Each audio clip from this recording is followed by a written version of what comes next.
Chris a un peu vendu la mèche du groupe de travail. Donc peut-être que je vais déjà répondre à certaines des questions du groupe de travail. Euh, je me suis dit comment essayer de trouver un nouvel angle pour présenter le bouquin. Certains l'ont lu, certains ont vu les petites vidéos que les dominicains ont tournées, certains ont déjà été présents à telle ou telle des présentations. Donc c'est un exercice d'imagination pour trouver un petit peu de neuf. Alors, je vais commencer comme j'ai commencé dans le livre. Nous ne savons pas prier comme il faut. Bon, ceux qui ont lu le livre, mais enfin là, vous n'avez pas beaucoup d'excuses, hein, parce que c'est vraiment la première page. Donc, si vous n'avez pas lu ça, c'est que vous n'avez rien lu du tout, ou alors vous commencez les livres par la fin.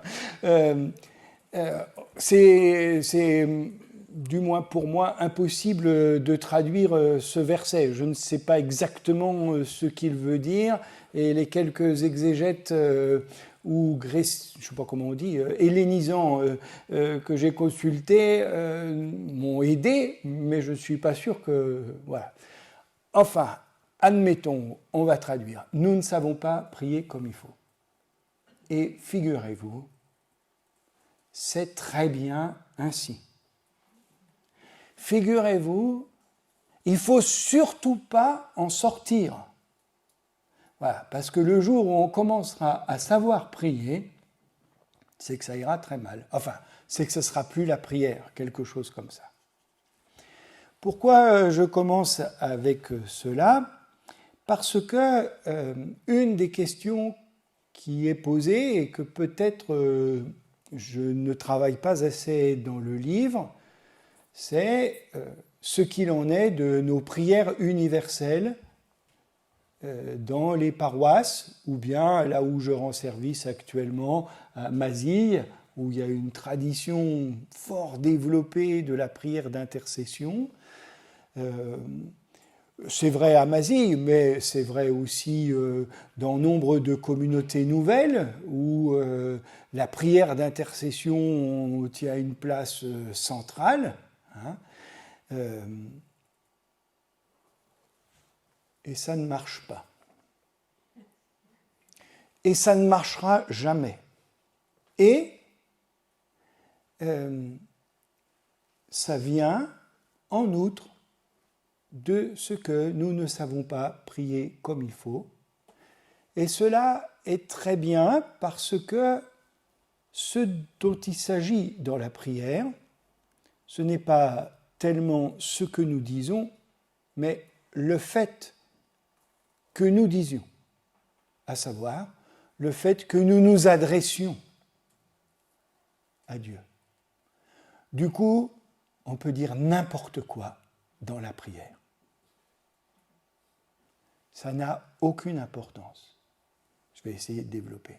Je comprends que l'on soit agacé par les prières d'intercession, mal formulées, filandreuses et tout ce que vous voulez.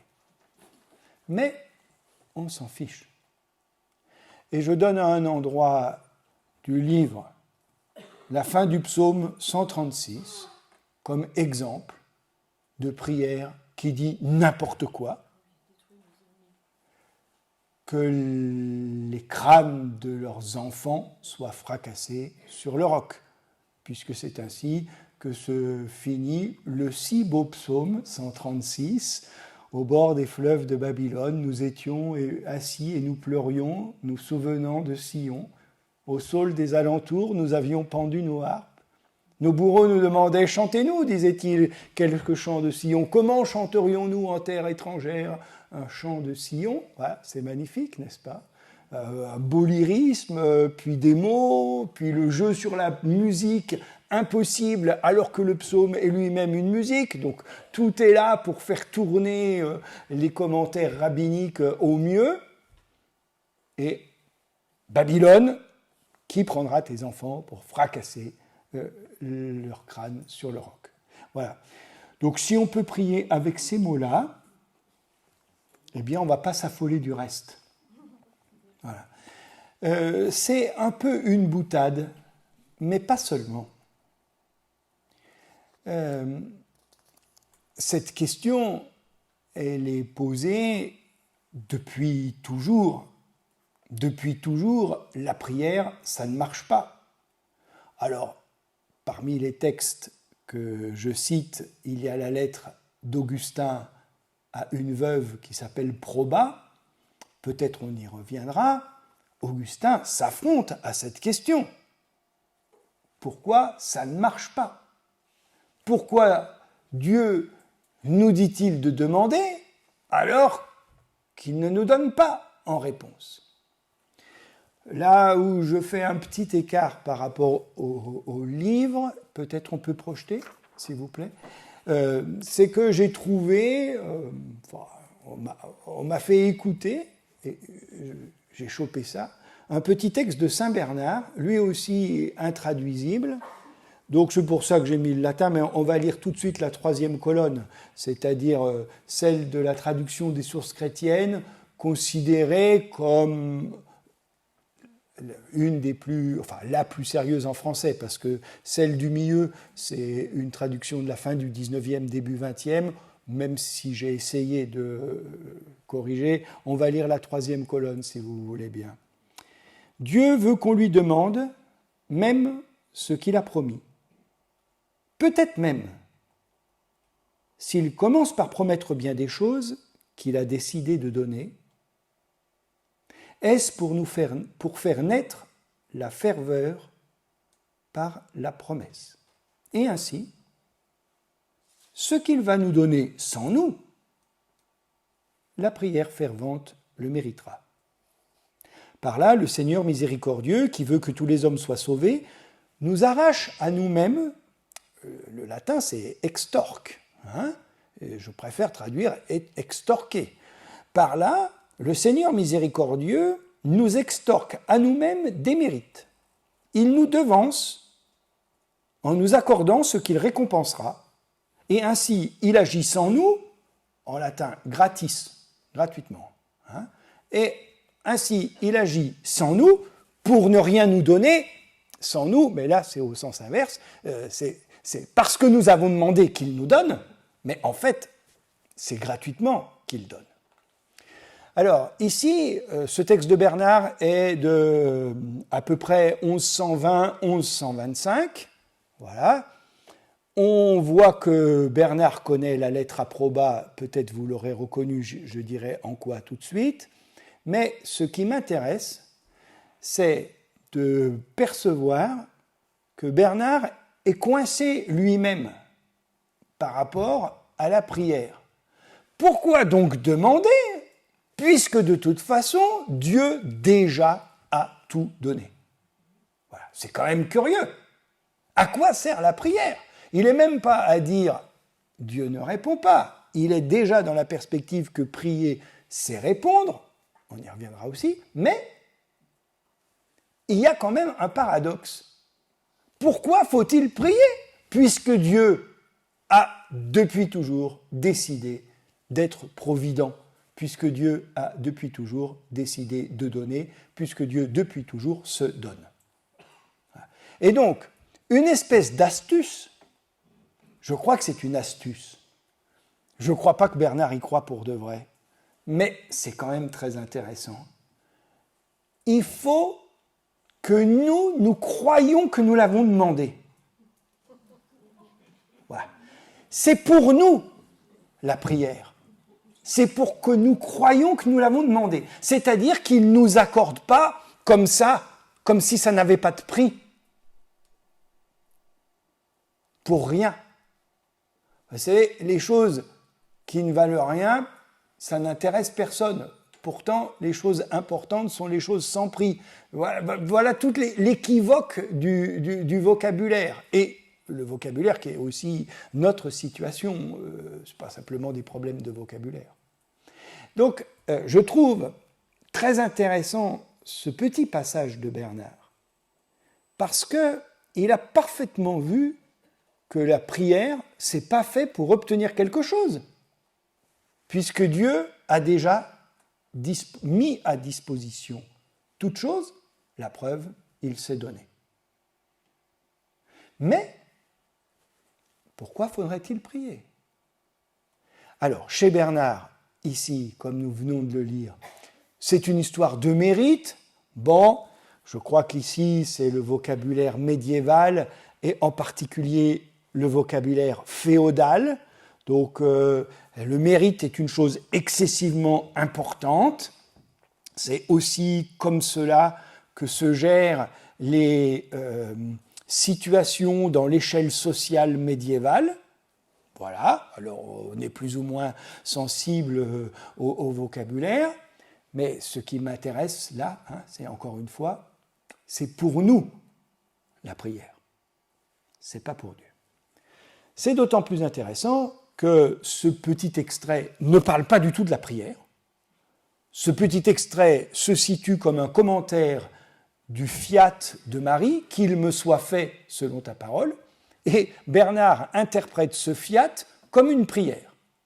Et à cette occasion, il a ce petit développement. Mais vous voyez, c'est un truc au passage. Il n'est pas du tout en train de faire une théorie de la prière. C'est dire que c'est une parenthèse au milieu de son homélie, plutôt à la fin, parce qu'on est à la fin, c'est une parenthèse à la fin de son homélie, ce qui est encore plus intéressant parce que du coup, on n'est pas en train de dire « Ah, il est en train de nous faire des raisonnements sur la prière, on n'y comprend rien du tout ». Non, non, c'est juste une parenthèse, donc un truc qui doit passer comme ça, comme une lettre à la poste, quoi. C'est une parenthèse. Au passage, je vous rappelle que... Voilà. J'ai dit que c'était sans doute... Alors là, il faudrait demander aux spécialistes, je crois que il y en a quelques-uns dans la salle, mais c'est aux latinistes qu'il faudrait demander, et même aux spécialistes de Bernard.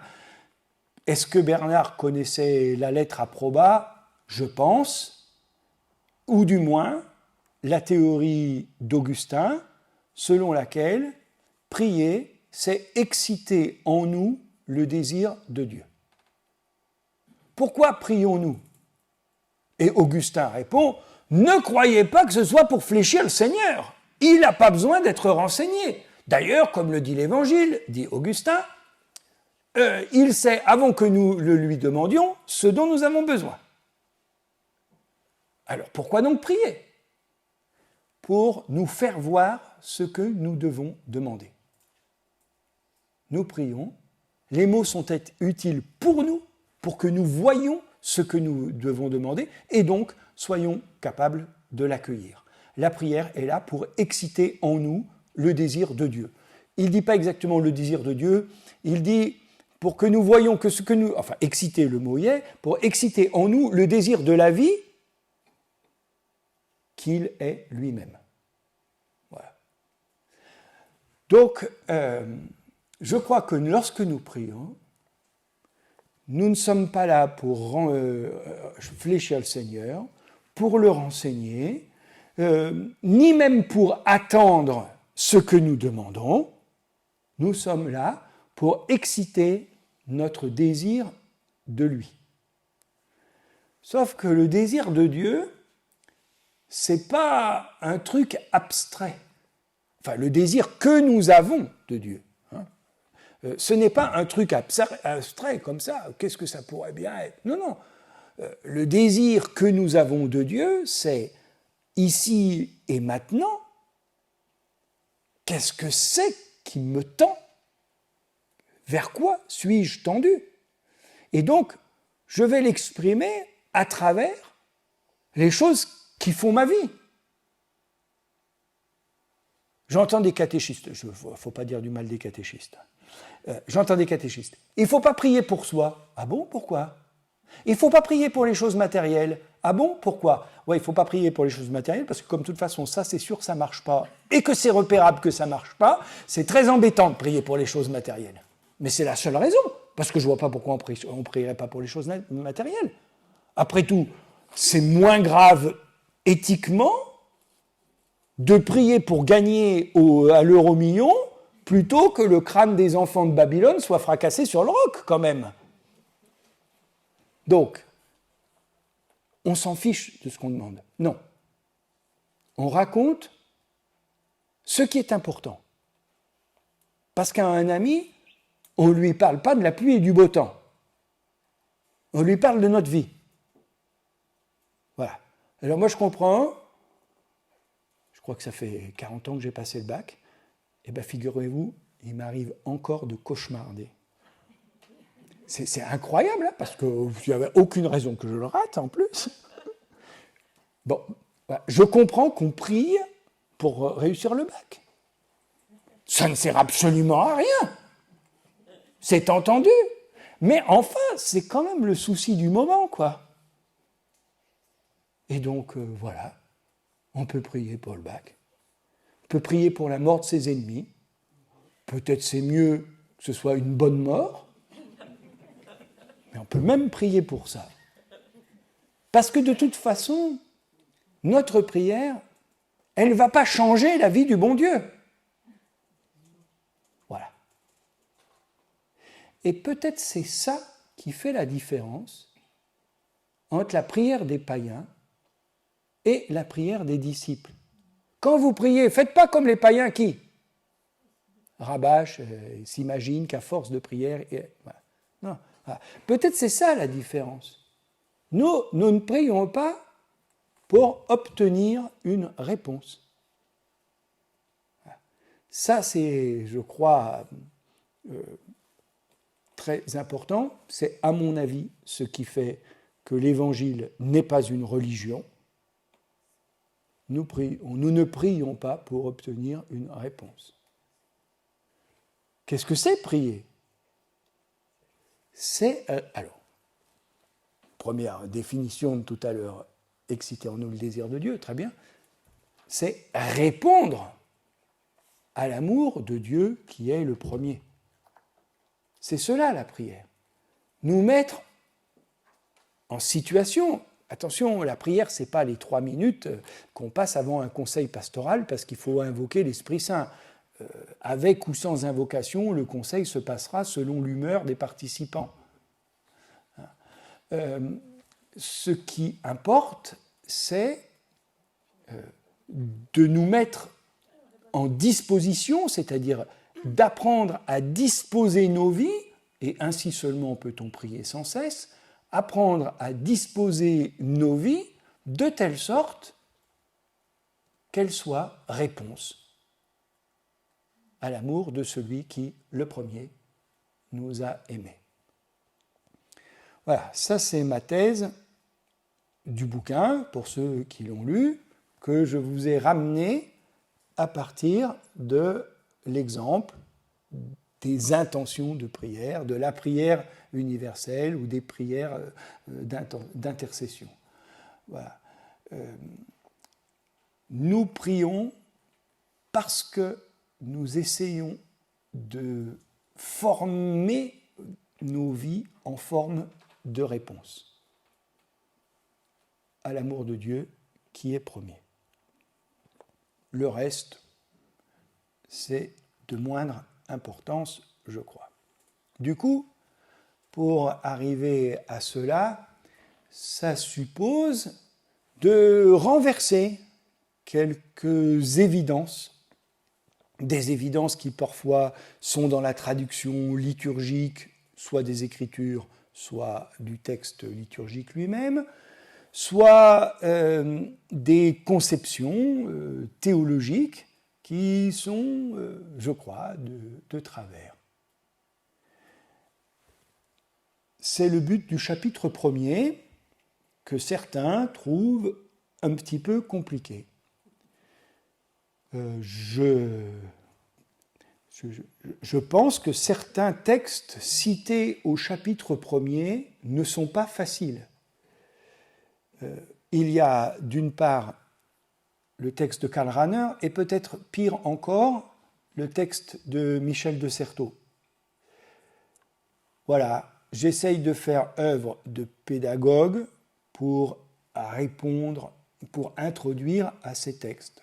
Le texte de Michel de Certeau, qui se trouve dans La faiblesse de croire, est un texte que je crois avoir lu, je sais pas, quand j'étais jeune prof au séminaire, et qui me permettait d'avoir une théologie de la vocation.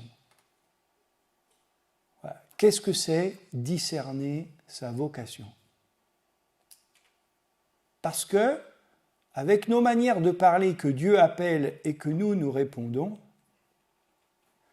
eh bien, il faut qu'on l'entende parler quelque part. Et ça, c'est très compliqué. Et même, certains vont interpréter les signes des temps. Mais est-ce que les signes des temps, c'est Dieu qui agit dans le monde? Pas sûr. Du coup, qu'est-ce que c'est entendre l'appel de Dieu? Eh bien, c'est interpréter ma décision de mener ma vie de telle ou telle manière comme une réponse. Vous décidez que vous tentez l'aventure de la vie avec tel conjoint ou conjointe. Il y a plein de gens qui font ça, qui ne pensent pas à Dieu 5 secondes. Il y en a qui pensent que c'est Dieu qui les a fait se rencontrer. Très bien. Moi, je n'y crois pas. Mais pourquoi pas? De toute façon, nous ne savons pas prier comme il faut. Ce que je propose, c'est que notre décision de mener notre vie ensemble, voire la mienne toute seule, parce que peut-être mon conjoint, ma conjointe ne partagent pas la foi, ma décision de mener ma vie avec cette personne est la façon que je choisis pour répondre à l'appel de Dieu. S'il y a réponse, c'est donc qu'il y avait eu appel. Mais cet appel n'est accessible que dans la réponse. Si bien que le chemin habituel, appel, cause, conséquence, réponse, doit être inversé. Il y a réponse. Donc, on devine évanescent, dit Michel de Certeau, l'appel, qui n'a pas de mot propre et qui n'est repérable que dans la réponse. Et Certeau va plus loin, je ne l'ai pas cité parce que ça nous emmenait trop loin par rapport au bouquin, que finalement les Écritures ne sont que cela, la collection des réponses qui permettent de deviner évanescente la parole de celui qui a mis tous ces gens en route. Bon, Certeau n'est pas très facile à lire, Certeau renverse la logique spontanée, donc c'est toujours un petit peu compliqué. Peut-être que Certeau est plus accessible aussi avec un petit bagage philosophique, parce qu'en fait, ça c'est Heidegger qui est là derrière. On n'a pas besoin de le savoir, mais quand on le sait, ça aide à comprendre, parce qu'on a déjà fait le job chez Heidegger. Du coup, pof, on retrouve que ça marche tout seul ici. Mais je comprends. Voilà. Alors j'essaye d'expliquer ces choses-là. Vous voyez, n'allez pas imaginer que quand je dis Dieu le premier donne, Dieu le premier parle, il y a un appel à quelque part. Il y a un don à quelque part. Le don, c'est la manière de comprendre ma vie comme... Pardon. Ce qui fait parler de don, c'est que je comprends ma vie comme une réponse. Nous sommes ici plus en théologie de la prière, nous sommes en théologie fondamentale, à savoir, qu'est-ce que ça veut dire Dieu donne? Qu'est-ce que ça veut dire être disciple? Ça, c'est pour répondre à la question de l'acte de croire. Qu'est-ce que ça veut dire poser l'acte de croire? Eh bien voilà, croire, cela veut dire interpréter sa vie comme le lieu où Dieu se donne. Ça n'est pas tout le monde qui croit comme ça, qui pense comme ça. Il y a même beaucoup de gens très religieux qui ne pensent pas du tout leur vie comme ça. Peut-être que c'est l'homme de Nazareth qui fait ça. Mais vous voyez que si c'est l'homme de Nazareth qui fait ça, il oblige à une réinterprétation complète des Écritures. Et c'est par exemple ce que je fais du sacrifice d'Abraham. Donc ceux qui ont lu le bouquin, bon, d'abord tout le monde connaît l'histoire du sacrifice d'Abraham, prends ton fils, ton aîné, celui que tu aimes, et monte sur la montagne pour l'offrir en sacrifice. Voilà. Est-ce que Dieu peut demander ça? Alors, les romantiques, je vais parler à tort de Kierkegaard parce que je ne l'ai pas assez lu, mais je crois quand même Kierkegaard. Les romantiques, puisque c'est Dieu qui le demande, aussi terrible que ce soit, c'est ça qu'il faut faire.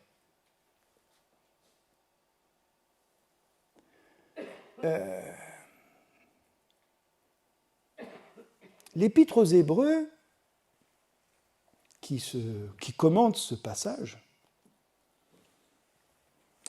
dit « Abraham accepta de sacrifier son fils parce qu'il savait que Dieu avait jusqu'au pouvoir de ressusciter les morts. » Ça m'intéresse beaucoup, parce que ce qui justifie le sacrifice du fils, ce n'est pas parce que Dieu l'a demandé qu'il faut le faire, c'est parce que c'est une affirmation de la résurrection.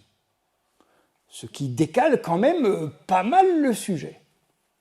Alors ça m'intéresse beaucoup que l'Épître aux Hébreux soit pas obligé de tomber dans le panneau. Je sais que Martin Pochon est là, je n'ai pas la même lecture que lui de l'Épître aux Hébreux, même si je pense qu'il a raison dans sa lecture non sacrificielle, mais je ne suis pas d'accord avec lui sur ce qu'il fait de l'Épître aux Hébreux. Mais bon, voilà.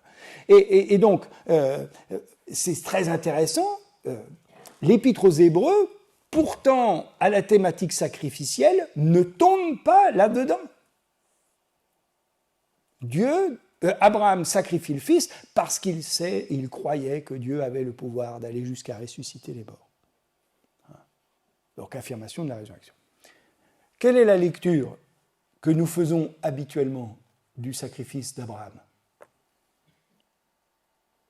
Il faut quand même que je lui témoigne que je l'aime. Qu'est-ce que je vais lui donner? Bon, 3 grains d'encens. Oh non, t'es pas sérieux. Ça ne t'aura pas coûté très cher, hein? Il faudrait un petit peu plus. Bon. 1 mois de salaire. Ah, on commence à devenir sérieux. Mais enfin, c'est quand même pas grand-chose. Quand tu as acheté ta voiture, ça t'a coûté plus que ça, hein? Enfin, ça dépend quel est votre salaire. Et quelle est votre voiture? Alors finalement, la seule chose qu'on est obligé de donner dans ces conditions, c'est le plus extravagant. C'est le Fils. Parce que tout ce que vous donneriez avant, ce serait pourri, puisque ce ne serait pas le plus. Vous voyez, quand on se met à compter en matière de dons, on est foutu, hein?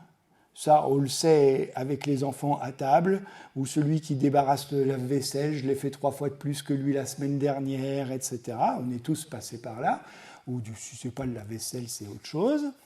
On sait que dès qu'on compte, on est foutu, n'est-ce pas? Jean-Noël Besançon a écrit un petit ouvrage de rien du tout, mais très important, qui s'appelle « Dieu ne sait pas compter ». Voilà. Je pense que c'est un très beau livre. Tout petit ouvrage de rien du tout. Dieu ne sait pas compter.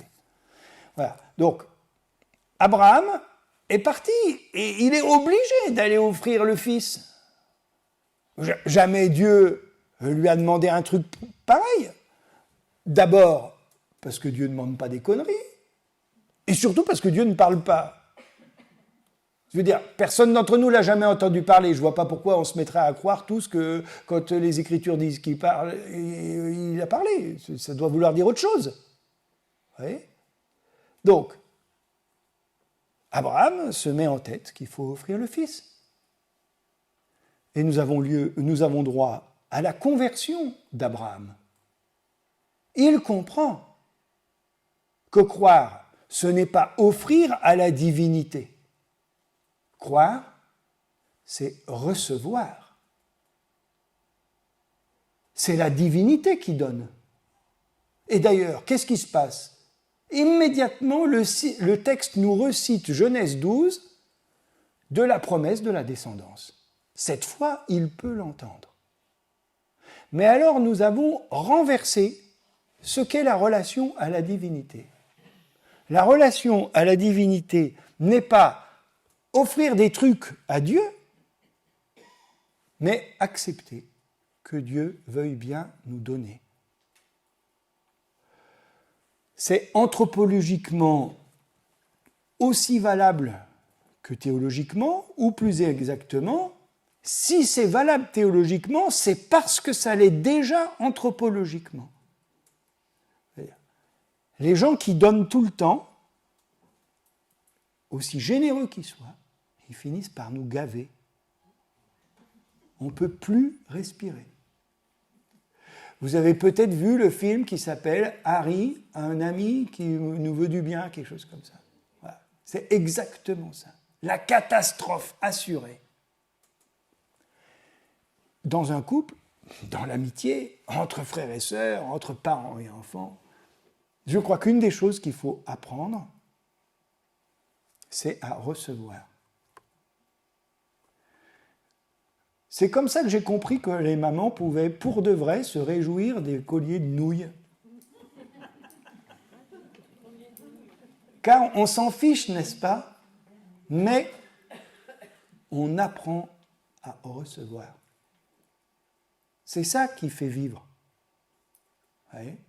Eh bien, la distance entre la joie créée par la posture de la réception et le collier de nouilles est la même distance qu'entre ce que nous disons dans la prière et le fait que nous prions. Voilà.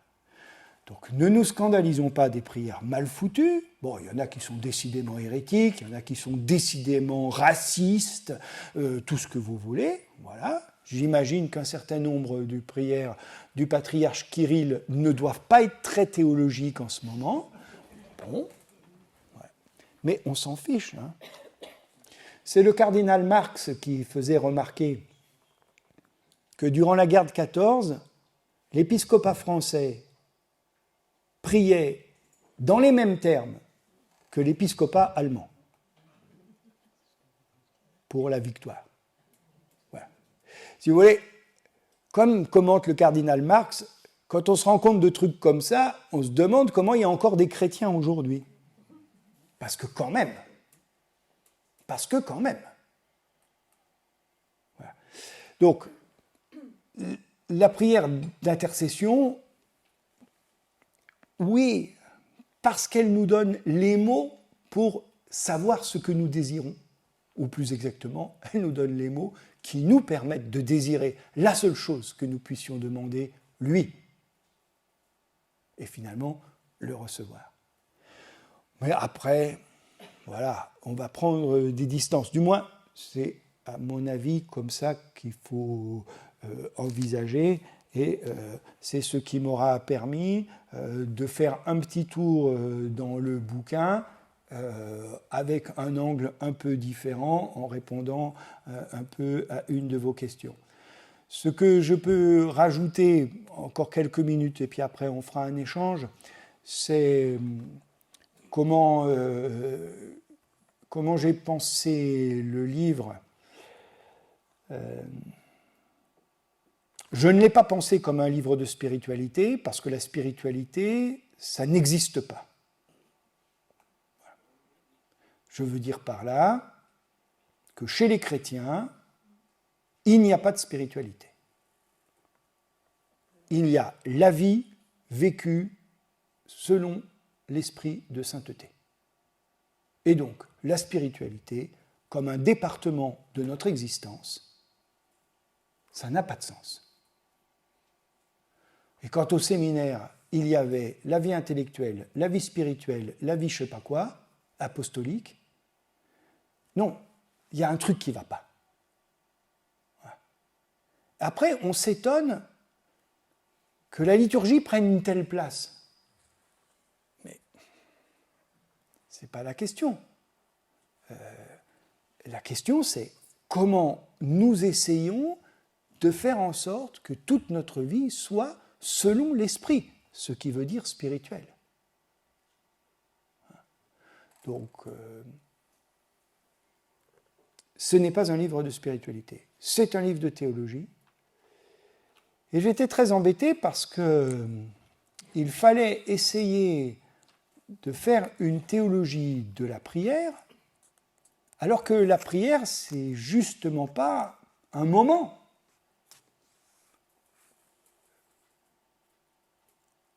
Et donc, comment articuler prière et charité?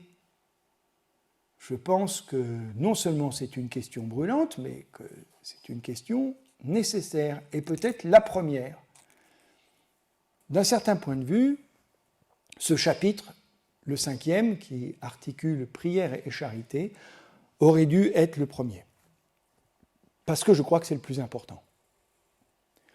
Sauf que ça supposait tellement de choses déjà dites qu'il fallait quand même les dire avant, et donc il se retrouve le dernier. Mais peut-être que, en fait, cette volonté de penser ensemble charité et prière, c'est la chose la plus importante, et peut-être, là encore, la plus typique de l'Évangile. S'il est vrai que l'amour de Dieu et l'amour du frère, c'est le même commandement. Donc voilà, ce chapitre 5, là, il apparaît peut-être un peu comme un truc, une cerise sur le gâteau. Ah oui, il a oublié de parler de la charité, et il faut bien qu'il la cale à quelque part. Je reconnais, mais en même temps, il fallait peut-être déjà avoir dit un certain nombre de choses pour... voilà, donc c'est comme ça. Le chapitre 4, je m'en suis vu un petit peu parce que, comme dans 2 et 3, j'avais dit ce que j'avais à dire sur la prière, exciter le lieu, exciter en nous le désir de Dieu, et prier, c'est répondre, qu'est-ce qui me restait? Je voulais absolument parler du silence. Ça ne marche pas. Enfin, pas le nôtre de silence, le sien. Et tu ne réponds pas. Voilà. Sauf que parler de ça, c'est habituellement, dans notre tradition culturelle, parler de ce qu'on appelle la mystique. Et il était hors de question de faire un exposé de théologie mystique, parce que je n'étais pas forcément assez équipé, parce que ça aurait été déplacé dans le volume par rapport à l'importance que ça a. Donc j'ai essayé de faire comme je peux dans le chapitre 4 pour justifier ce qu'il en est. Qu'est-ce qui se passe quand on prend pour de vrai au sérieux le fait que ça ne marche pas, la prière? Le prendre non pas comme une attaque pour se moquer des chrétiens. Après tout, Cels avait déjà fait ça, donc Cels, on est autour de 170 peut-être, quelque chose comme ça. Il avait déjà fait ça, donc c'est rien d'original. Non, mais prendre comme une affirmation de foi que Dieu se tait. Voilà. Comment pouvons-nous faire parler dans la foi le fait que Dieu se tait? Et du coup, prendre au sérieux cette affirmation, et non pas trouver 3 réponses qui vont bien. Ouais, mais c'est que tu n'as pas assez écouté, paf, c'est de ma faute. Ouais, mais c'est que tu n'es pas assez attentif. Ouais, mais c'est qu'il a répondu autre chose parce qu'il sait mieux que toi ce dont tu as besoin. Ça ne marche pas tout ça. C'est pas, enfin, à mon avis, ça n'emporte pas l'adhésion. Hein. Comme on dit à Lyon, il faut arrêter de raconter des gognandises. Hein, ça ne marche pas, ça. Voilà. J'étais en train de lire une biographie de Wittgenstein tout à l'heure, et je tombe sur ce passage où il écoute le curé du village autrichien reculé, où il a décidé de se faire instituteur, faire son cours de caté. Et pendant que le curé parle, il crie « foutaise ». Alors évidemment, tous les gamins du village ont répété ça de partout, mais c'est quand même une partie de ce que nous racontons. Foutaise, ça ne marche pas. Voilà. Donc j'ai essayé dans ce chapitre 4 de prendre au sérieux ce que pourrait vouloir dire ce silence. Et pourquoi il n'y a que ce silence possible. Alors, un des textes clés, c'est bien sûr celui de Jean de la Croix, puisque Dieu a tout dit en son Fils, exiger que Dieu parle encore, c'est ne pas faire confiance à la parole qu'est le Fils.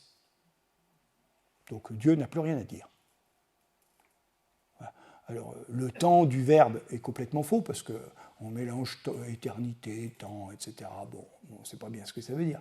Mais enfin, il n'y a plus rien de nouveau à entendre, puisque l'absolue nouveauté est sans cesse donnée comme nouvelle depuis toujours, parce que l'incarnation, c'est juste un moment dans le temps, mais le Fils, il était là avant. Hein. Voilà. Donc, voilà un peu l'économie du livre.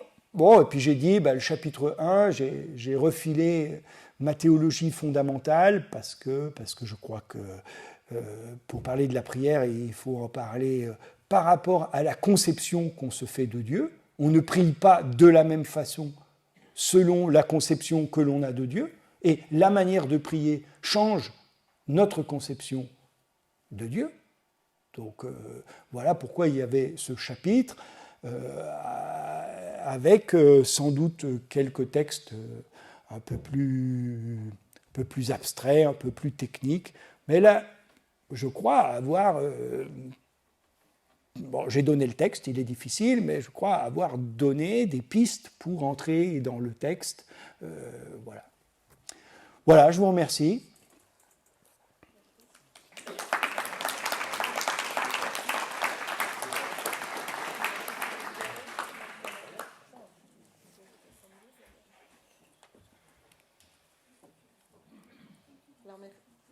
Il lui faut un petit peu de temps, je crois, Béatrice, en fait. Il faut être patient. Ça y est. Merci beaucoup, Non. Patrick.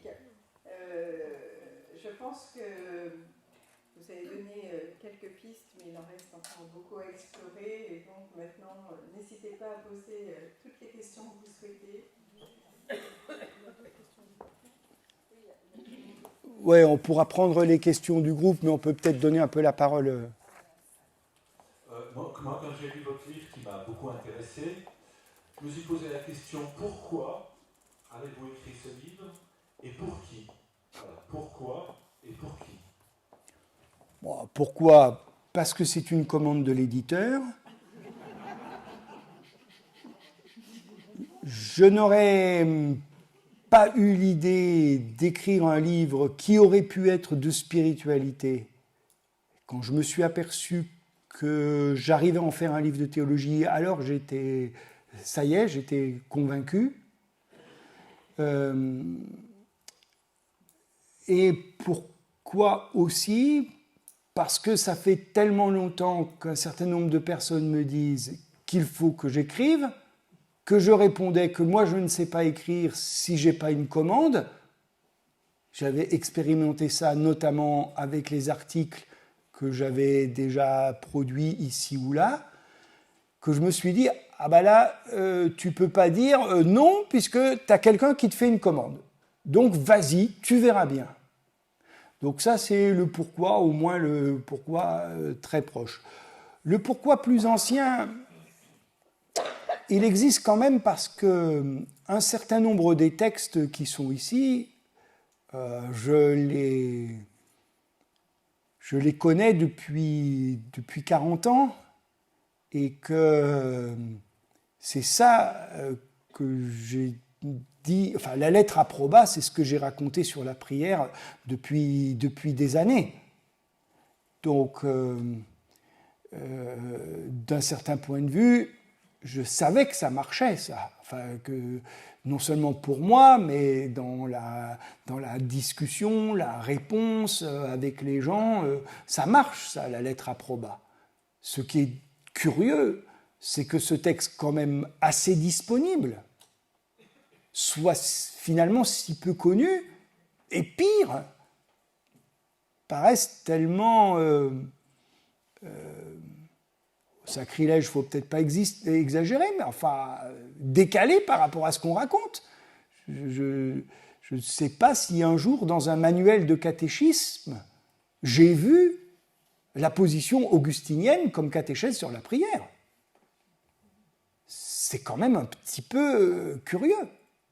Alors, il faudrait revoir Le Seigneur apprend-nous à prier, là, le petit volume de la catéchèse de Lyon. Je ne sais pas ce qu'avait fait Paillard. Peut-être que Paillard avait raconté ça. Il connaissait les pères. Hein, donc, bon, je ne sais pas. Mais ça, c'est des textes. Après, pour qui j'ai écrit? Alors ça, je ne me pose jamais ces questions.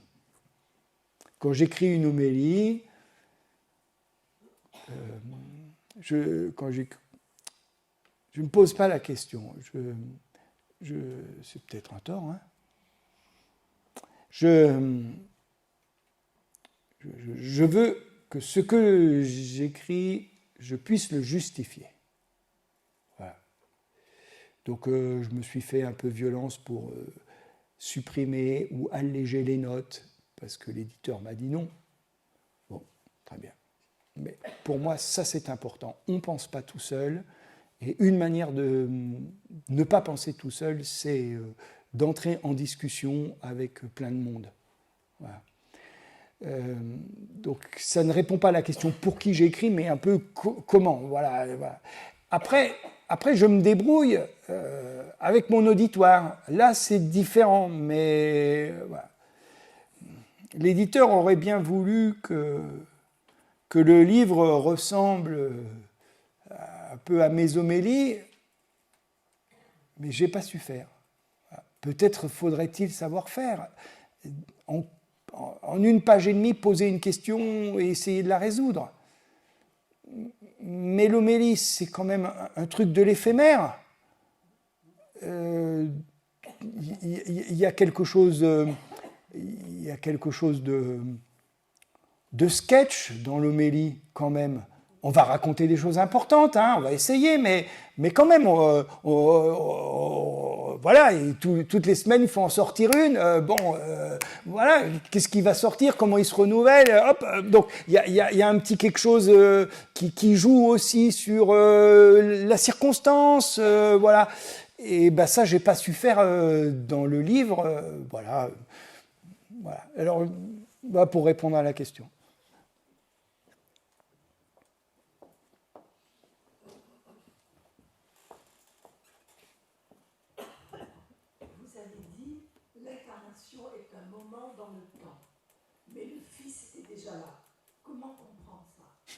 Quand j'ai dit ça, je me suis dit aïe, aïe, aïe.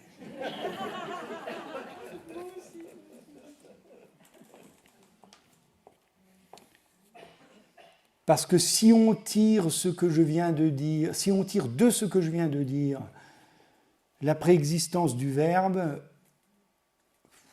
on est dans des affres auxquels Joseph Moin a essayé de se confronter. Je crois quand même qu'on pourrait répondre sans trop se dérober en disant quelque chose du genre: s'il est vrai que l'homme de Nazareth est l'un de Dieu, alors l'incarnation est un moment dans le temps, point. Voilà. Je ne sais pas s'il faut le tirer du côté de la préexistence du verbe, etc., qui sont les notions avec lesquelles nous pensons tellement spontanément, mais qui sont aussi très compliquées à manier. Mais je crois au moins que s'il est vrai qu'un homme est en Dieu, voilà, le temps prend, le rapport de Dieu au temps est quand même un peu plus compliqué que notre simple chronologie. Voilà comment je m'en tire. Mais vous avez mis le doigt juste au moment où j'ai dit cette phrase, j'ai dit c'est pas très vérifié là ce que tu viens de dire. Bon ben voilà, vous l'avez souligné, merci.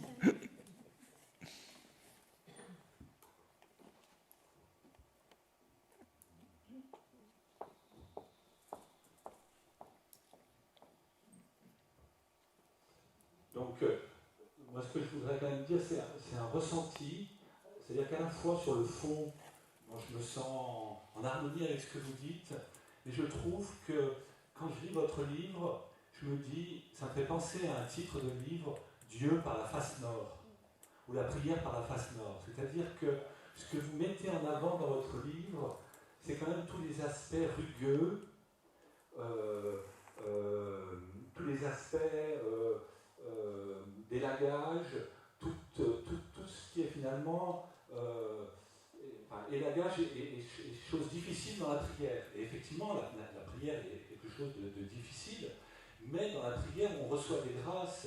Et la prière, et ça là-dessus, je ne suis pas d'accord avec le ton du livre. Je pense que tu dis, bon, la prière n'apporte rien.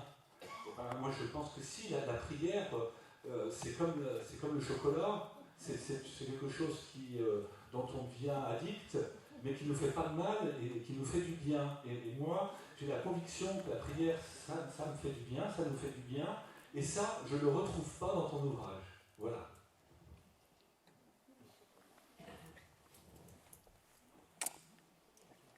Alors, qu'il y ait quelque chose face nord, ça c'est vraisemblablement aussi ce que je suis. C'est-à-dire que j'ai été chef scout et je crois que je n'aurais pas bien été capable d'être chef louveteau. Je veux dire, si les louveteaux sont ceux qui se réjouissent de tout, les scouts sont ceux qui critiquent tout, et je sais pourquoi j'étais chef scout et pas chef louveteau. Voilà. On n'est pas tous pareils. Donc, il y a quelque chose de juste. Tout à l'heure, l'une d'entre vous m'a entrepris et m'a fait une lecture de livre que je n'avais jamais faite, mais je suis heureux de l'avoir entendu et même de pouvoir le resservir. Cette personne m'a dit ce que j'ai... Enfin, j'espère que je traduis bien. Hein. Cette personne m'a dit ce que j'ai aimé dans votre livre, c'est qu'on était libre, dégager des méthodes. Je retraduis, elle n'a pas employé le mot méthode. Et c'était vous, hein? Et des codes. Voilà. Et de fait, si vous lisez un certain nombre de livres d'oraison, de spiritualité, on vous raconte comment il faut faire. Voilà. Je dis ça parce que je crois que ça tempère le côté de ce que vous exprimez ici, à savoir, d'un certain point de vue, on lâche, s'il vous plaît. Face nord, si vous voulez, mais qu'est-ce que c'est prier? C'est, à la nuit tombée, se tourner vers l'est et lever les mains. Point. Et quand le jour se lève, on s'assied. C'est pas très compliqué, hein? Je dis ça parce que je le raconte suite à Michel de Certeau, parce que c'est l'illustration, et parce que je crois que justement, il s'agit de dire arrêtez de vous casser la tête. Hein? Donc je ne suis pas sûr d'être complètement d'accord. Là où j'accepte ce que vous dites, c'est que pour moi, il n'est pas possible de penser sans avoir un problème. C'est-à-dire que penser, c'est poser et essayer de résoudre une question. Voilà. J'avoue que la pensée rhapsodique ou la pensée descriptive, c'est plus compliqué, ou alors on y va carrément et on fait de la littérature. Et là, on se laisse saisir ou pas. À un ami spécialiste de théologie spirituelle, puisque c'est comme ça qu'on dit, Dominique Salin, je disais un jour, en ce moment, je m'ennuie en théologie, je n'arrive pas à trouver des livres intéressants. On m'a dit c'est normal, il faut lire les poètes. Voilà. Je crois qu'il y a quelque chose, alors la poésie aussi, elle peut être aride, dure, etc. Hein, mais la poésie, elle est peut-être ce qui me permet d'aborder une phase plus hospitalière, et les quelques hymnes qui parsèment le livre sont aussi là pour cela. Hein, voilà, je dis pas...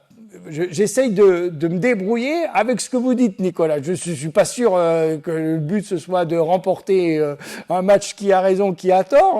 Voilà, vous dites ça. Voilà comment moi j'essaye de dire comment j'estime la position.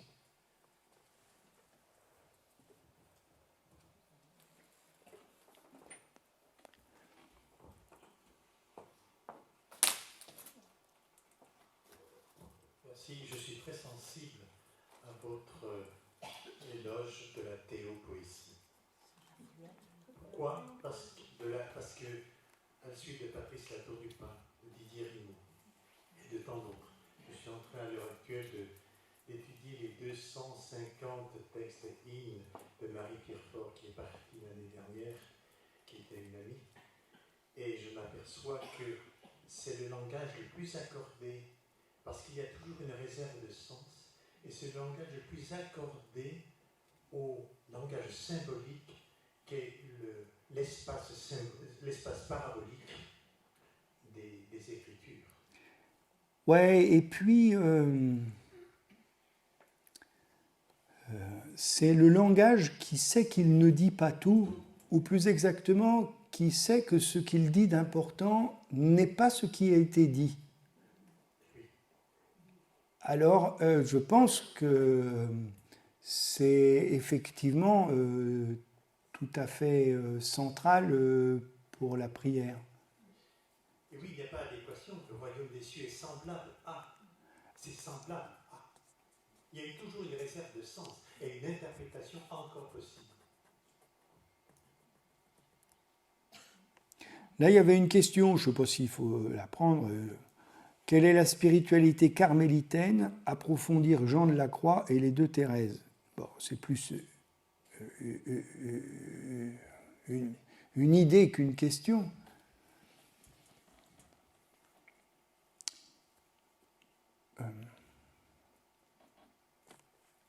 Je crois qu'il y a dans la spiritualité carmélitaine telle que je la comprends, je ne sais pas ce que les carmes en diraient, je connais quelques carmélites, il paraît qu'elles ont au moins certaines apprécié le livre.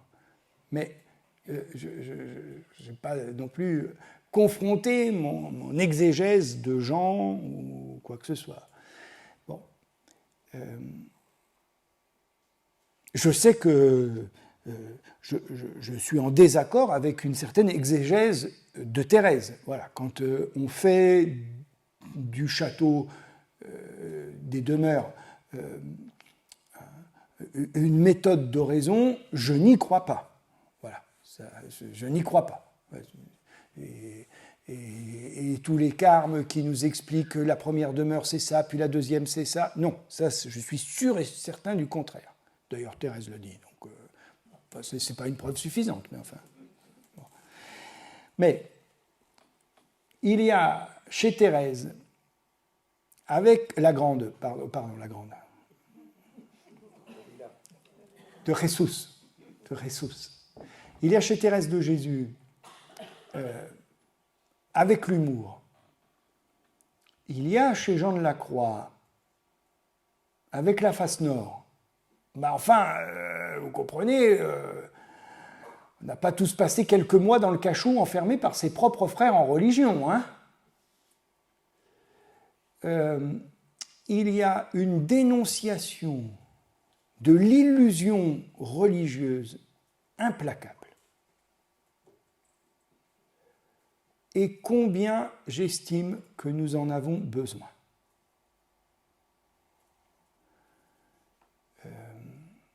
Donc, je ne sais pas quel est exactement le sens de la question. Quelle est la spiritualité carmélitaine? Déjà, je vous ai dit ce que je pensais du mot spiritualité. Alors, voilà. Mais voilà, je trouve chez Jean et chez Thérèse une ruse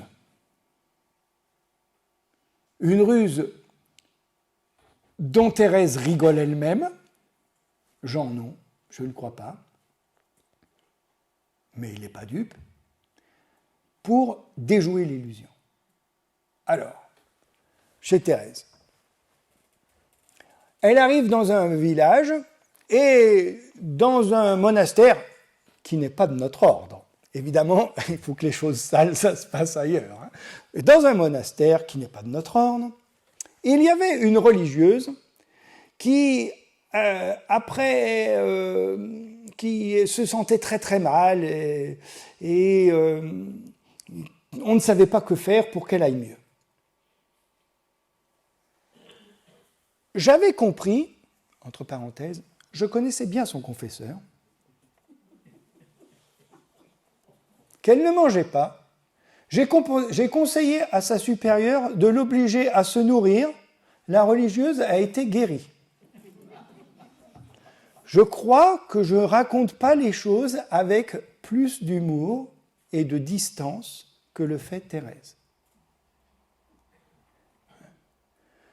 Je pense que cette femme est folle, je veux dire. Dans cette église cléricale encore plus que la nôtre, elle décide qu'elle construit un monastère avec 12 personnes. Je pense qu'elles n'ont jamais été 12. Mais le chiffre est symbolique, n'est-ce pas? Elle est où la véritable église apostolique? Pas chez l'évêque d'Avila, lequel d'ailleurs avait plutôt favorisé les choses. Donc ce n'est pas lui en tant que personne qui est visé. 12 femmes, ça ira très bien. Pourquoi 12? Le collège apostolique, il est où? C'est tout comme ça chez Thérèse. C'est tout comme ça chez Thérèse. Et le nombre de bons mots de Thérèse, mais c'est incroyable. Vous pouvez en sortir. Elle monte les escaliers du Carmel, elle croise un gamin. Et elle dit au gamin, mais t'es qui? Non, c'est l'inverse, c'est le gamin qui lui dit, t'es qui? Alors elle répond, je suis Thérèse de Jésus. Et elle lui dit, et toi, t'es qui? Moi, je suis Jésus de Thérèse. Et je peux vous en citer des dizaines comme ça. Voilà. Je crois que cette espèce de distance qui sert à taper juste. Voilà. Est-ce que Thérèse a croisé Jésus dans le couloir du Carmel? Non, mais c'est ce qui est drôle, c'est ce qui va avec. Ouais. Et voilà. Chez Jean, c'est sans doute plus austère. Thérèse appelait Jean son petit Sénèque à cause de la rigueur. Contrairement à ce qu'on dit habituellement, ils ne s'entendaient pas si bien que ça. Le chouchou de Thérèse, c'est pas Jean, c'est, comment il s'appelle, Cyprien, je crois. Je ne sais plus comment il s'appelle. Il y a quelqu'un qui se rappelle? Ça commence par un C. Oui, je crois que c'est Cyprien. C'est lui, le copain. C'est à lui que Thérèse écrit en disant « Ça fait au moins 15 jours que vous ne m'avez pas écrit, je vois bien que vous m'avez abandonné, etc. » Elle a 60 ans, il en a 25. Et elle jamais elle a fait ça à Jean de la Croix. Jamais, jamais. Jean est un homme avec lequel sans doute on rigolait pas beaucoup, mais je pense un homme aussi avec beaucoup de second degré. Vous n'avez qu'à ouvrir la montée du Carmel. Ce livre est fait pour les débutants, mais aussi pour les autres, pour accéder rapidement à l'union avec Dieu. C'est ce que Alain Cugnot appelle une publicité mensongère. Et c'est évident que Jean le sait lui-même, puisque tout la montée du Carmel est un commentaire d'un poème, et que dans le livre suivant, La vive flamme, je crois, on reprend le même poème pour le commenter. Et que dans le dernier ouvrage de Jean, je ne sais plus lequel c'est peut-être La vive flamme, je ne sais plus, l'ouvrage est inachevé. Et les historiens se demandent, mais que s'est-il passé? Avons-nous perdu les derniers folios? De toute façon, on n'a à peu près rien d'autographe de Jean, hein, donc c'est facile de perdre des folios. L'a-t-il pas fini? Avec quel projet avait-il? Un certain nombre d'exégètes sans juaniens, c'est comme ça qu'on dit, pensent que c'est fait exprès. Ça ne peut pas se finir, un livre sur Dieu. Je pense que c'est tout comme ça chez ces gens, Thérèse et Jean. Donc voilà, ils ont l'intérêt d'être à 500 ans, un peu moins, enfin, leur naissance. 500 ans, ça nous met aussi de la distance, ce qui permet de mieux les apprécier d'un certain point de vue. Voilà. Donc c'est ça que je vais chercher chez Jean. Quant à la petite, Thérèse de l'Enfant Jésus et de la Sainte Face,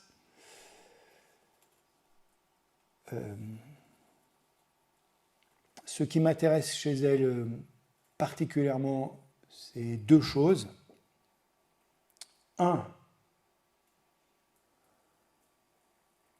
l'athéisme n'est pas l'opposé destructeur de la religion, elle le vit de l'intérieur. C'est-à-dire que on n'est pas en train, on est en train de prendre au sérieux ce qui se dit dans ce que vivent les gens dans leur athéisme. Voilà. Alors ça, c'est absolument central. Je ne sais pas si le doctorat de Thérèse de Lisieux repose là-dessus. Je ne le crois pas, mais de toute façon, c'est trop tard. Elle est docteure avec ça, et c'est très important. La deuxième chose, c'est qu'elle a une vive conscience qu'une réinterprétation générale de l'énoncé de la foi est nécessaire. Et cette réinterprétation, pour elle, alors elle est modeste, elle n'est pas dogmaticienne, donc ce n'est pas le chemin que doit suivre l'Église, c'est le chemin qu'elle a choisi, ou du moins qu'elle a reçu, la clé de la réinterprétation générale de l'énoncé dogmatique, c'est la miséricorde. Quand vous voyez comment ça résiste après l'année de la miséricorde, qu'on a d'ailleurs à peu près tous déjà oublié, eh bien, vous voyez que quand même dire ça il y a plus de 100 ans, c'était quand même pas banal. Voilà.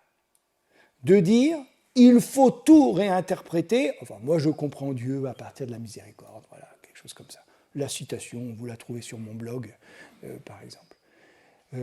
Voilà. Ça c'est absolument central, je pense, du moins de ce que je connais de Thérèse de l'Enfant Jésus.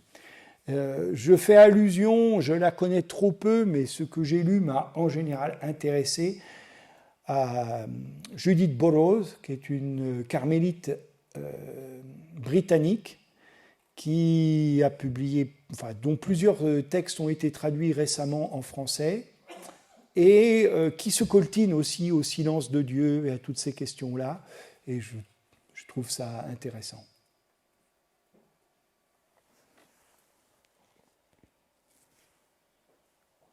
Il y a une autre question, une autre remarque? Oui?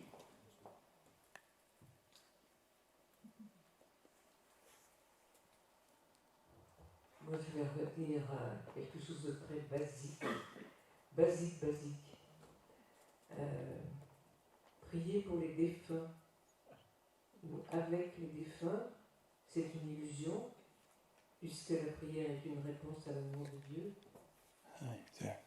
Il faut que je réponde de deux côtés. Il faut que je réponde du côté de la grâce et de ça fait du bien, et que je réponde là.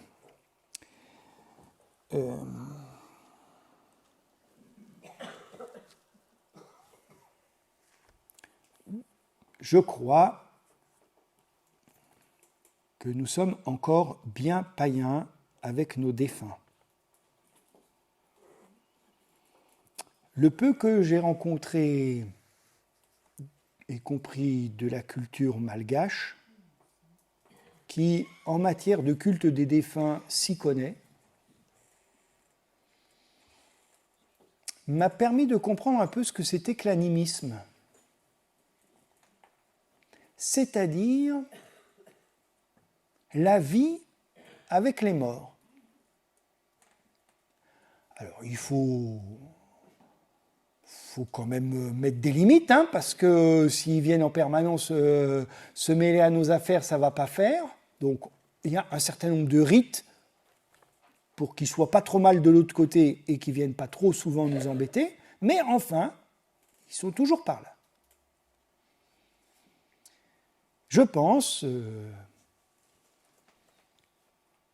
notamment à partir de la pastorale des funérailles, que non seulement les gens, mais nous, les acteurs pastoraux, nous sommes assez vite animistes. Alors, le pompon, c'est « Ne pleurez pas, je suis de l'autre côté de la pièce ». Voilà. Texte magnifique, tout le monde nous le sort, c'est tellement... Ouais, c'est tellement important parce que c'est ce qu'on a au fond des tripes. Est-ce que c'est la foi catholique ? Ça... Voilà. Alors, peut-être je scandalise certains d'entre vous, hein, excusez-moi, je pense qu'on ne se remet pas de la mort de ceux qu'on a aimés, mais que ça, c'est inaudible pour une religion de la résurrection. Moi, je pense qu'on ne se remet pas. Je ne peux pas supporter quand le président ou la présidente des funérailles disent « on se retrouvera ». Qu'est-ce qu'il en sait ? Qu'est-ce que ça veut dire qu'on se retrouvera ? Ils sont comme les anges, ils n'ont plus de sexe. Alors, qu'est-ce qu'on est, un homme sans sexualité ? À quoi ça ressemble ? Donc, je pense que nous sommes profondément animistes et que la prière pour les morts, elle s'enracine là-dedans. Ça ne change rien pour les morts, et si je ne l'ai pas lu, mais on en a parlé, si j'ai bien compris le livre de Christine Pedotti, suite au décès de son mari, c'est plutôt lui qui prierait, et si jamais il faut prier, c'est avec lui plus que pour lui. Peut-être, mais j'ai déjà répondu, on s'en fiche au sens où nous ne savons pas prier comme il faut, et il est tellement important de dire que ce deuil est insupportable, voire que nous nous réjouissons de ce deuil, parce que j'imagine que si M. Poutine venait à faire un infarctus cette nuit, nous serions légitimes à nous en réjouir. Donc, voilà, je pense que prier pour les défunts, c'est dire à Dieu nos soucis, nos joies, nos peines. Voilà. C'est-à-dire ce qui compte pour nous. Donc, voilà, ça c'est pour répondre à votre question. Mais votre question me fait penser que je n'ai pas complètement répondu à la question de Nicolas.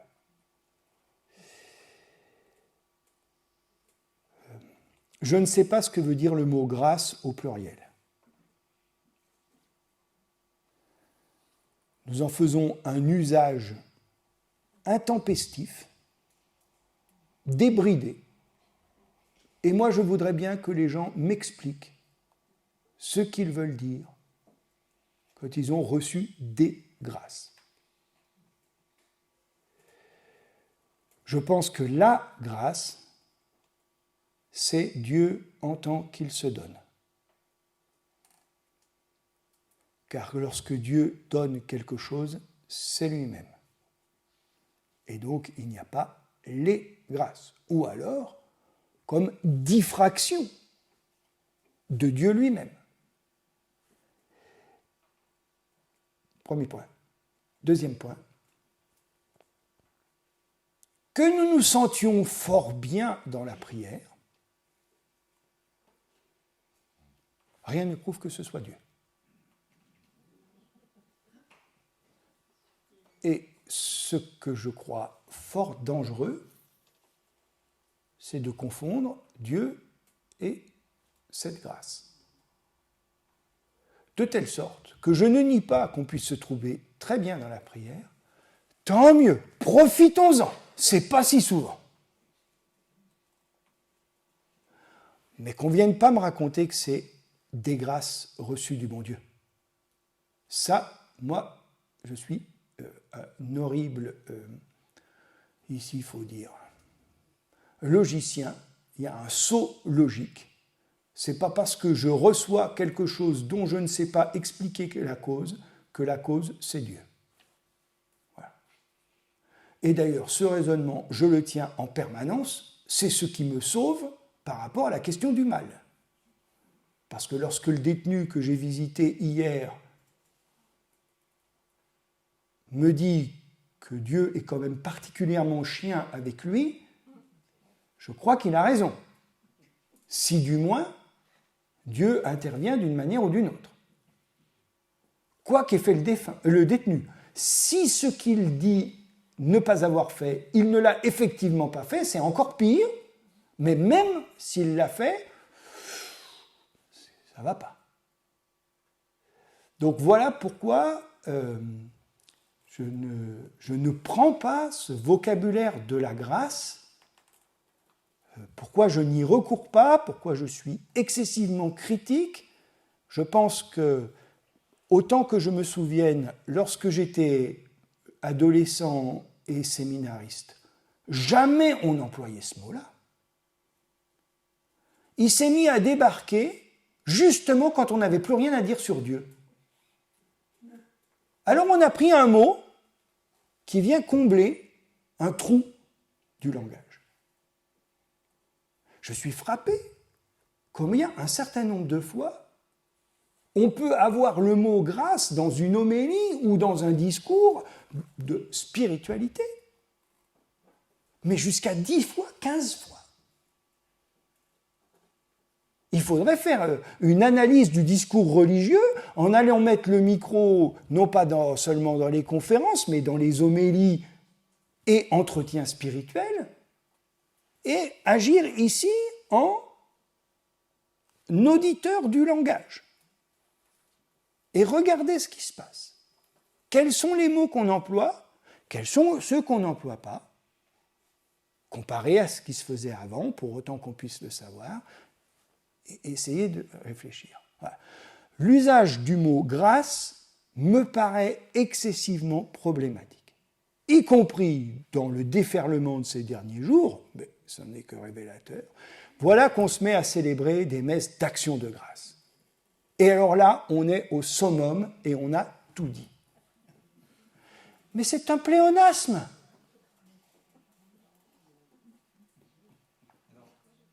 Je vais utiliser vos mots. Vos mots, c'est Dieu se donne. Ouais. Dieu se donne, je pense que ça traverse tout votre livre. Ouais. Le premier chapitre, mais tout le reste en dépend. Oui. D'accord ? Donc Dieu se donne. Ensuite, Dieu s'est incarné. D'accord ? Donc il est incarné viande. Hein ? On est de la viande. D'accord ? Et ensuite, parler de quatre axes mystiques qui sont l'axe de l'amour éprouvé, l'axe de l'intelligence de Dieu, l'axe de la charité et l'axe de la beauté. Et donc je vais prendre. On a un Dieu qui se donne, qui est incarné, et on a quatre axes au travers duquel il nous touche. Voilà, je dis juste ça. Et là, effectivement, je ne parle pas de grâce. Je parle d'un Dieu qui se donne, qui est incarné, et qui a des lieux, des axes, hein, qui sont les quatre axes que vous nommez dans le livre, hein, donc qui encore une fois, de l'éros, de l'intelligence, de la beauté et de la charité. Et à travers ces quatre actes, il se passe quelque chose.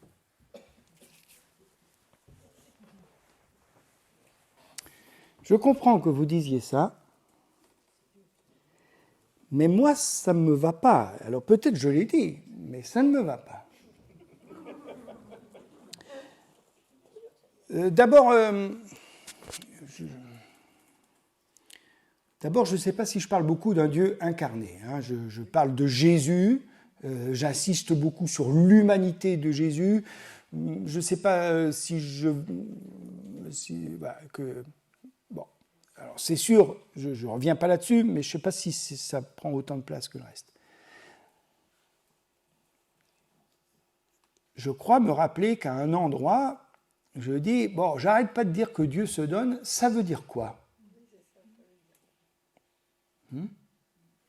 Et c'est là que j'ai mon petit paragraphe sur ce que c'est que la providence.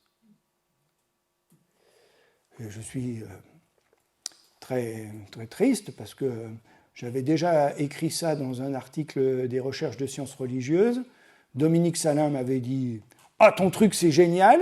Il a fait quelque temps, je le note dans un coin, il a fait quelque temps un article sur la Providence, il ne m'a même pas cité. Donc je me suis dit, bon. Dieu se donne, ça veut dire je comprends ma vie comme reçue. Ça ne veut pas dire un truc positif, objectivable. La providence, c'est la compréhension de ma vie comme reçue. Donc, les grâces reçues de Dieu, vous voyez, elles sont loin, c'est le retournement. Et comme je le disais tout à l'heure, si je comprends ma vie comme reçue, alors évanescent un donateur. Voilà.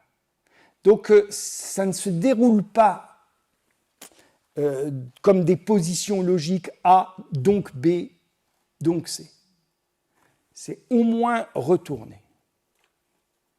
Dire Dieu se donne, c'est une proposition scandaleuse.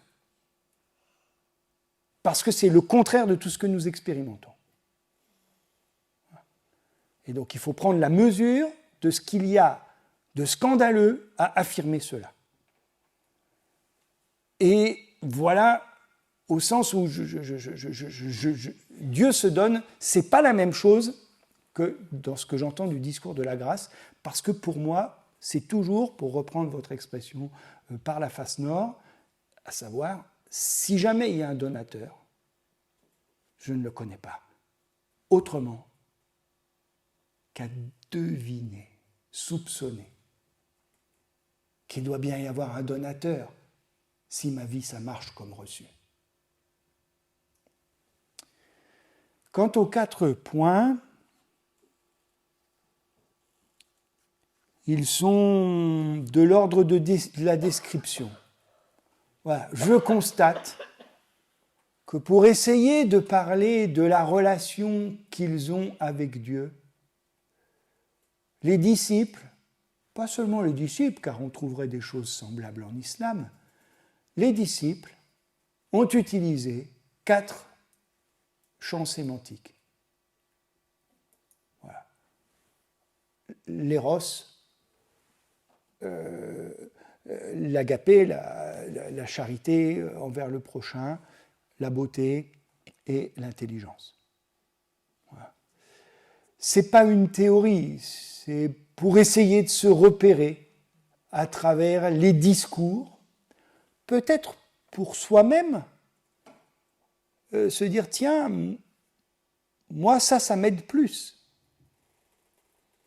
Je pense que parfois on ne sait pas prier, on ne sait plus prier, bah, c'est le moment de se prendre un bon bouquin de théologie.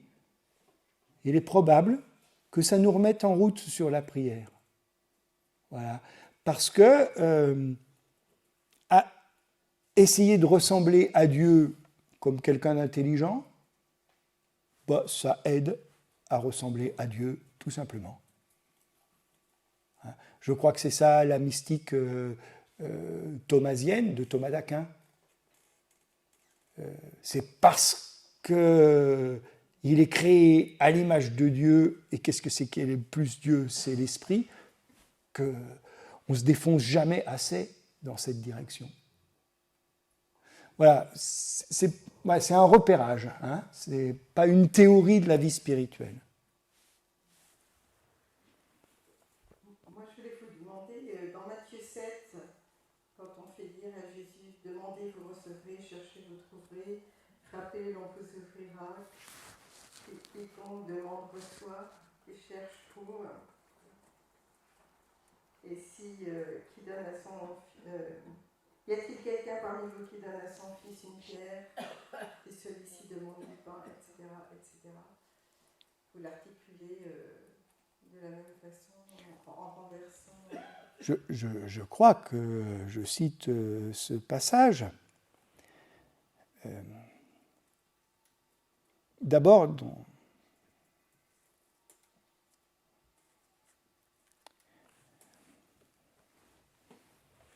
je suis convaincu qu'il ne faut pas prendre tous les propos de Jésus au premier degré. Or, comme Jésus, c'est quand même Jésus, alors on prend tous ses propos au premier degré. Du coup, il nous dit, eh ben, si vous dites à cet arbre, va te planter dans la mer, il ira. Je veux dire, quel intérêt ? Alors je sais que ça fait faire un joli poème à Denis Rimaud, mais ce n'est pas celui que j'aime. Vous voyez, je pense qu'un certain nombre de fois, c'est peut être astucieux de penser que Jésus se moque des questions et des réponses. On a tout quitté pour te suivre, qu'est-ce qu'il y aura pour nous ? Le centuple et les persécutions. Ce n'est pas dans toutes les versions. Je crois que c'est dans la version de Matthieu, si j'ai bonne mémoire. Et ça manque pas de sel, vous voyez ? Et il faudrait regarder. Hein ? Parce que les disciples, en particulier, sont toujours dans une logique de qu'est-ce que ça va me rapporter ? Or, Dieu ne sait pas compter. Or, il s'agit de déserter le terrain, qu'est-ce que ça va me rapporter ? Donc, une des manières de le faire, c'est je botte en touche. Après, on s'en sortira comme on voudra, ce n'est pas un verset de l'Écriture qui suffit, il est dit ailleurs, ne priez pas comme les païens, etc. Donc, bon, une exégèse des textes plus générale peut-être serait nécessaire. Mais je crois aussi que cette idée que Dieu n'est pas un fonctionnaire tatillon, c'est-à-dire t'as mal rempli ton questionnaire, t'es pas exaucé, refais-le. Ta prière est mal formulée. Peut-être ça peut être aussi ça qui est dit. Si vous qui êtes mauvais, vous savez donner une bonne chose, Dieu, il doit faire bien aussi. Hein, donc, c'est pas la question. Voilà, comment il faut interpréter ces versets ? N'allons pas imaginer que 3 versets suffisent à faire toute une théologie de la prière. Donc on peut très bien faire parler ces versets dans ce sens-là, contre le Dieu pour qui le formulaire n'est pas bien répondu. Par exemple, je ne sais pas, je ne l'écrirai pas comme ça, il faudrait le réfléchir, mais...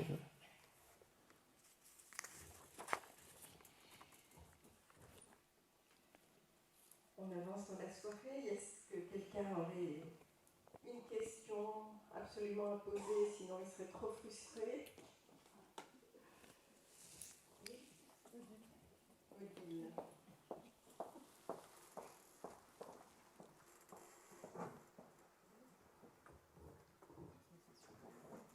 Est-ce que notre Père ne répond pas à toutes les questions sur la prière ?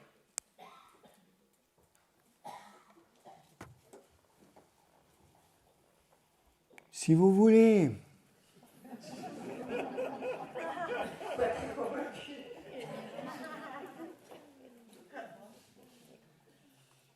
Entre nous soit dit, il y a des prières bien plus belles que le Notre Père, non? Ouais, peut-être. Ce qui, je crois, est important dans le Notre Père, c'est que visiblement, ce sont à peu près les mots de Jésus. Voilà. C'est-à-dire, c'est pas une meilleure prière que les autres. Je pense qu'il aurait pu réfléchir un tout petit peu plus pour nous faire un truc un peu mieux, quoi. Non, mais alors c'est une reconstitution à partir de prières juives, et de ce point de vue-là, ça en rajoute au côté, c'est la prière de Jésus. Mais je ne vais pas dire c'est la prière numéro 1, c'est la prière la mieux formulée, il y a tout dedans, etc. Bon, d'abord parce que ces concours de savoir qui a la plus grande n'a pas d'intérêt, c'est pas le sujet. Voilà. Je crois que ce qui est fort dans le Notre Père, c'est que ce sont les mots de Jésus, ou du moins les mots qu'on attribue à Jésus depuis tellement longtemps. Voilà. Alors, est-ce que c'est la meilleure? Là encore, c'est pas très, enfin pour moi, c'est pas très important. En revanche, quand même, voilà, c'est les mots de Jésus. Ça c'est important. Enfin, pour moi, ça fait sens. J'espère que je ne vous choque pas, non? Voilà. Je sais, il y a des tas de commentaires du Notre Père qui sont publiés et qui disent que c'est la prière par excellence, etc. C'est pas nouveau. La suite de la lettre Approba d'Augustin sur la prière, c'est un commentaire du Pater. C'est pas le plus intéressant, et d'un certain point de vue, dans la suite, quand il commente le Pater, il se contredit par rapport à ce qu'il a dit avant sur le fait n'allons pas imaginer que ce soit pour fléchir le bon Dieu qu'on le renseigne. Voilà, donc voilà. Pour moi, c'est une prière, ouais, importante parce que c'est les mots de Jésus et parce que c'est celle qu'on dit ensemble. Je trouve que ça, c'est peut-être les deux choses qui m'attachent le plus au Notre Père. Je ne suis pas sûr que dans la prière personnelle, je dise tant que cela le Notre Père. Mais c'est sûr que dans la prière communautaire, oui, elle joue quelque chose un rôle très, très important, je pense. Voilà, là non plus, je ne suis pas sûr que je signerai jusqu'au martyr ce que je viens de vous dire, mais quand même. Quand même. Oui, on ne va pas parler du chapelet. Si, parlons du chapelet, parce que le chapelet, c'est... Bon, on sait tous que prier, ce n'est pas réciter des prières. Bon, voilà, prier, ce n'est pas réciter des prières. Après, c'est la première phrase du bouquin et c'est la première phrase de ma conférence, nous ne savons pas prier comme il faut. Alors, j'en ai rien à faire. Si le chapelet est la manière pour les gens de se tenir devant Dieu en évitant de faire de Dieu un magicien, c'est bon. Ouais. Ou comme m'a dit un prêtre du diocèse de Sens-Auxerre, il m'a dit, moi c'est la prière de Jésus. Bon, je ne sais pas si la prière de Jésus, c'est tout à fait à l'égal de la spiritualité du Carmel. Mais ça m'intéresse parce que finalement, dans la prière de Jésus, on est exactement dans la position du moine qui se lève, qui tend les mains et qui attend l'aube. Fils de Dieu, Jésus, Fils de Dieu Sauveur, prends pitié de moi. Ouais. Donc, voilà. Mais, s'il vous plaît, c'est des trucs, ça. Voilà. Alors, c'est prier, c'est pas des trucs, on le sait bien. Voilà. Donc, après, que ce soit le chapelet ou autre chose, il peut y avoir des superstitions, il peut y avoir des manières païennes de prier chrétiennement, il peut y avoir des manières païennes de réciter le Notre Père. Hein. Il nous est dit, ne rabâchez pas comme les païens, et tout de suite après, quand vous priez, dites. Il faudrait savoir, si on ne rabâche pas les païens, comme les païens, il n'y a pas un modèle certifié de la prière. Il y a un truc qui ne va pas bien, là. Du moins, il faut prendre les choses ensemble. Donc, oui, encore une fois, je crois que ça, c'est très important. Nous ne savons pas prier comme il faut, et surtout, n'imaginons pas qu'un jour, nous arriverions au bout. Voilà. Alors, si nous pouvons essayer de faire un travail pour purifier notre prière, tant mieux. Mais même ça, nous ne saurons pas prier comme il faut. Et c'est très bien. Parce que, comme je le dis dans le chapitre 5, ce n'est pas nous qui prions. La prière, ce n'est pas notre fête. C'est le Christ, le perpétuel orant. C'est lui qui est tourné vers le Père. Prostonteon. Et prier, c'est faire comme la femme hémorroïs, choper la frange de son manteau. C'est lui qui prie. Donc, là, je crois qu'il faut beaucoup... merci de ce que vous m'avez dit, parce que vous voyez, c'est... ouais, là-dessus, on ne se casse pas la tête. On se casse pas la tête.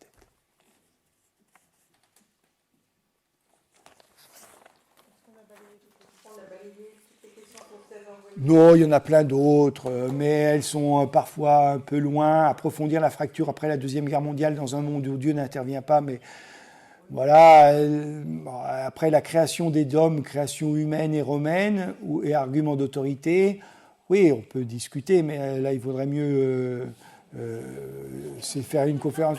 Qu'est-ce que c'est la vérité du dogme, etc. On est loin de la prière. Hein.